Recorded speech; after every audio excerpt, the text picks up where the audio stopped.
Ei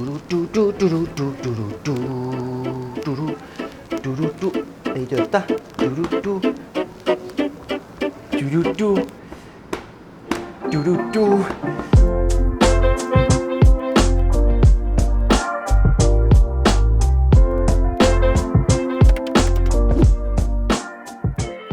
Tere tulemast!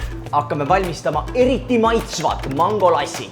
Kuidas teha tippkoka tervisesari nagu tippkoka väärilise garneeringuga. Kõigepealt valata ju peo peale ära selle tugevama kraami. Niimoodi ajad siia taldrikusse laiali. Aga puust lusikaga tõstame selle magustoidu taldrikusse. Röstime siia juurde veel kaerahelbeid. Aga suurim nipp, see on restorani üks kaunistamise efekte.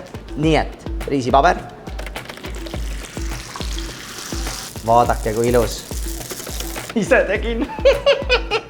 Üleliigne õli ära. Nüüd te peidate mangolassi selle ilusa, laheda krõbina alla ära. Maasikad külmkuivatatud. Teete oba. Väiksed rohelised lehed.